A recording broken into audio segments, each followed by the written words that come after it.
I was asking my cousin if they haven't got any supper groups. Let me look in the phone book. So I called, I called the first support group I saw in the phone book, and I met this lady. I think her name was Mary. And she's like, "Oh, you're from the islands, and blah, blah, blah. And I love your accent. I'm coming right over, right over." Let me tell you for that now. When that lady came, my disability is nothing compared to her disability. She came, she had a wagon, right? Because I was standing outside of my crutches waiting to see her, when she came into the she. So by then you had gotten familiar with crutches and yes, so yes, 3 months, yes. And then she came, and when she came, she stopped her vehicle, and she I guess she maybe pressed a button inside her vehicle, and then the roof opened, and then a wheelchair dropped out on the side, and then she unhooked her wheelchair, and she opened her wheelchair, and then she hopped in the wheelchair, and she has no legs. So can you imagine, right there and then, I just accept, well, no legs. I am like, there are people worse off than me, so that's right. Forward I go, right? And just by that, your spirits were lifted. And then she came, she opened the back of her vehicle, she brought a bath chair for me, and a walker, and I think a wheelchair she brought for me, because I didn't have a wheelchair, I was using crutches. She told me use the wheelchair because sometimes we go to the mall and stuff like that. And then she invited me next day to come to a group meeting. But I know we don't have people with disabilities, with amputations in Dominica. I met people with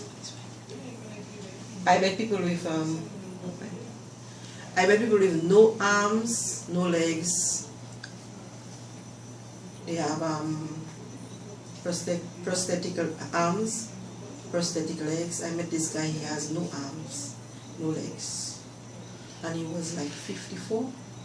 He was like 54, he was in a car accident. And he said when he woke up without arms. He woke up without arms and without legs. And I met this young girl, she was 19. She had a hip amputation. She got amputated from her hip because she had cancer. She was from Germany. And she has, like, you just see like one leg. You don't see anything because she doesn't have any hip. And then she was doing medicine. And then I met a couple other double amputees, quadruple amputees, triple amputees. And it was so amazing. Then they wanted me to speak. And then, okay, I gave a little speech and stuff like that. And they was, they had me in all their meetings. They took me to the hospital with them, to give people motivational speeches and stuff like that. So it was a very good experience, So when I came back to Dominica, I was like... Take me back to Martinique for the 3 months of therapy and familiarizing yourself. Yes. By then, it's all done. It's a done deal. What was the next step in terms of getting you to deal with your reality? When did you come to terms with what had happened to you and accepting it? I accepted what had happened to me the first night I got to Martinique. That is why everything is just so easy for me, I wouldn't say, well, some people that look from the outside might say, oh, that's not that easy, but it was easy for me because I accepted it the first night I got to Martinique when they told me that they would amputate my leg in 10 minutes. So in other words, you were happy to be alive? Yes. When the doc told me, and then he called another doc and they laughed. And then they touch my leg and they say, if they don't do that. More.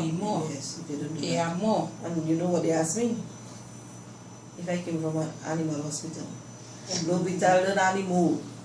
Because of the incision that was made behind my leg. I don't want any names. No, certainly not. Yes, Martinique. So tell me what a typical day was like in Martinique, and wasn't it costly to have to be there for 3 months? Well, I had just come from Bermuda, and Bermuda is one of the richest islands. They don't consider themselves a Caribbean island, but they are one of the richest islands, right? And then I made lots of friends in Bermuda. So You're a friendly person, Yes, aren't so you? everything was taken care of. You know, everything was taken care of. Praise God for From that. your friend, by your friends from Bermuda. Yes. They paid for the ambulance.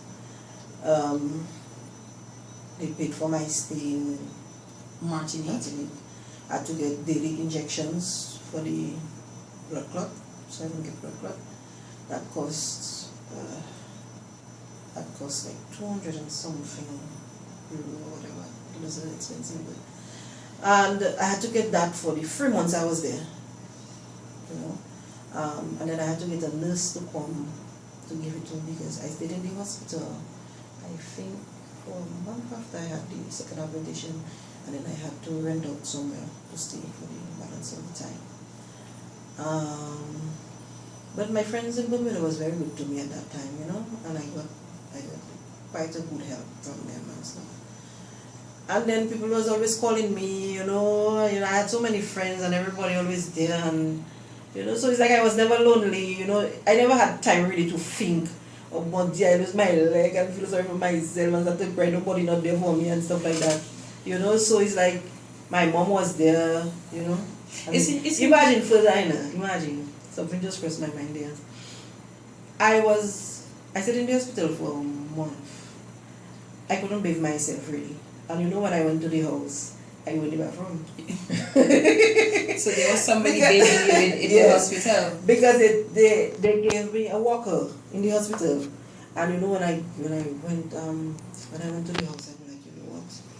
I want to go to the washroom. And I can't leave that bedpan business.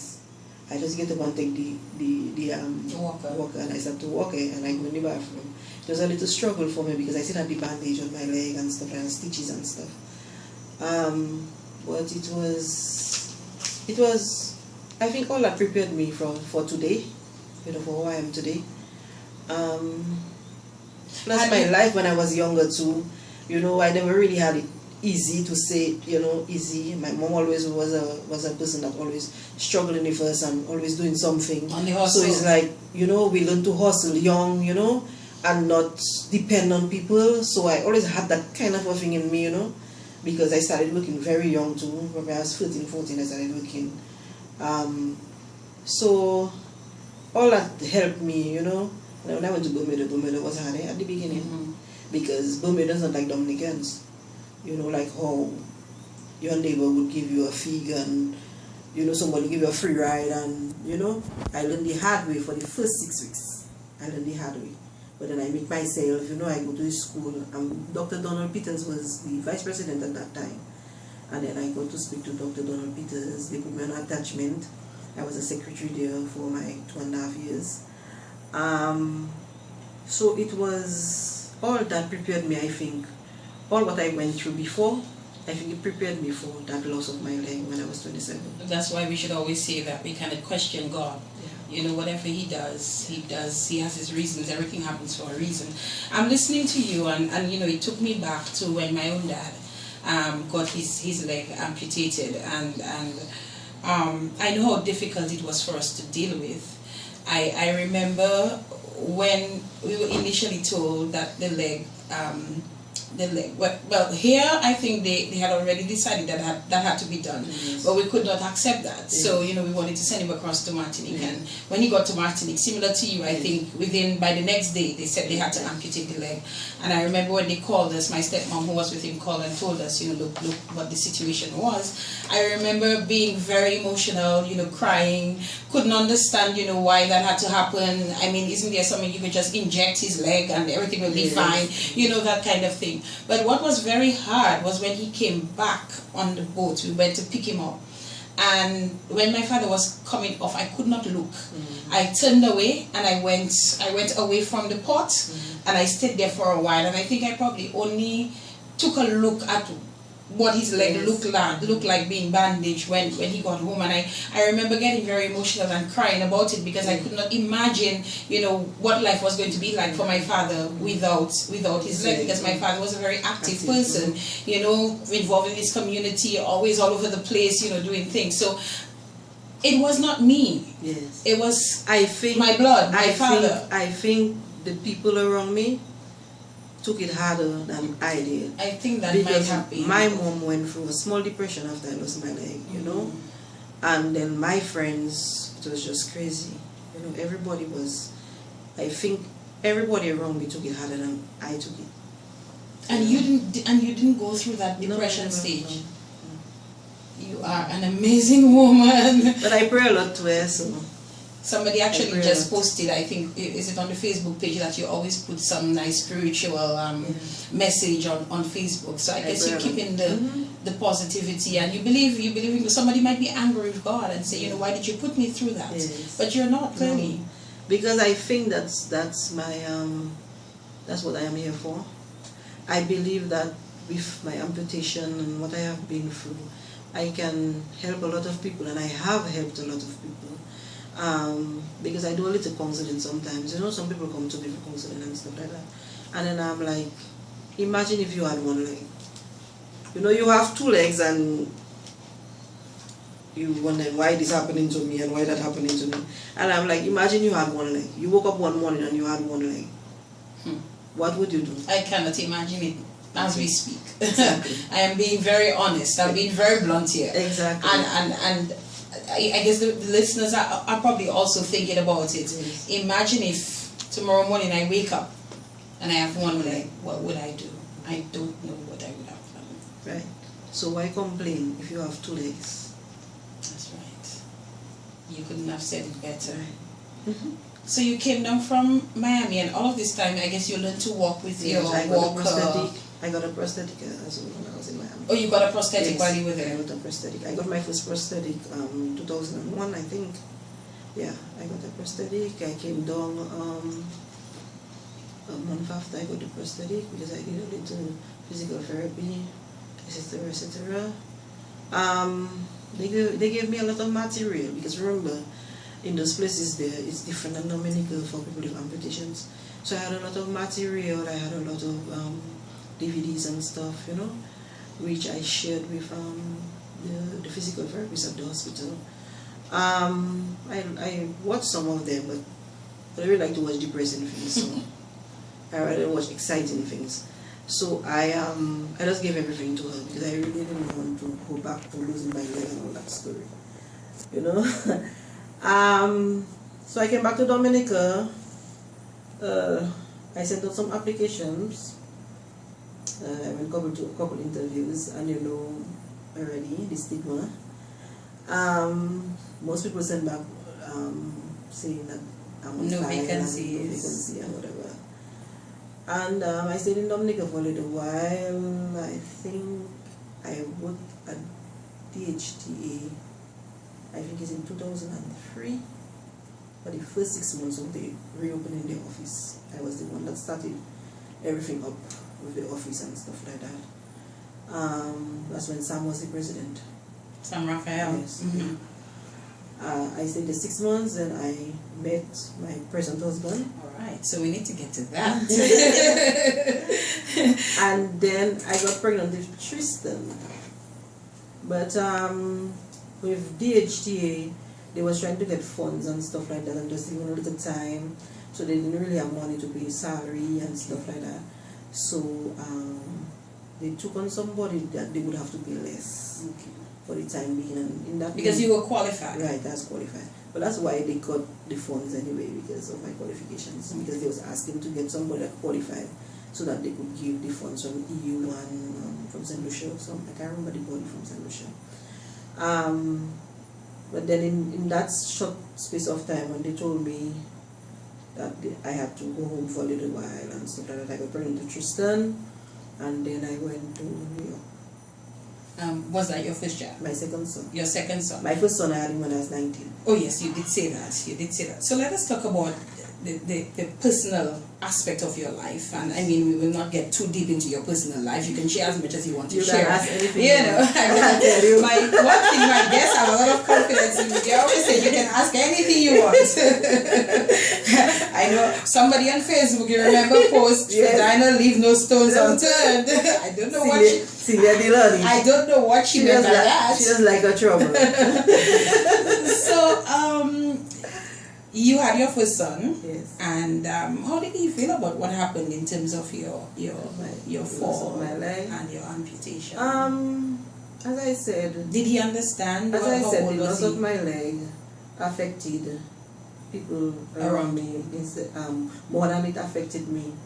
Daniel was 8 when I lost my leg, and I can remember lying on the hospital bed in Princess Margaret Hospital, and he standing up beside me and he crying.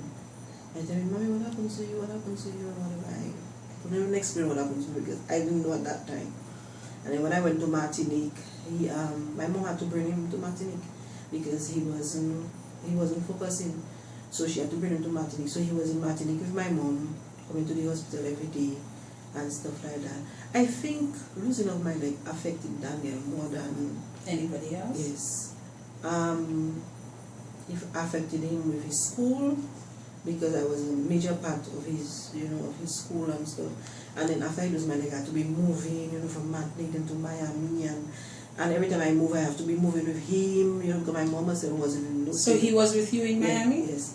And my mom wasn't in no state of mind to assist me because she really took it hard. She took it hard. I guess just seeing you. She took it hard. Trust me. Minus one leg. Martinique, she was terrible. After I lost my leg, she was crying every day. She was kneeling on the floor, crying, weeping.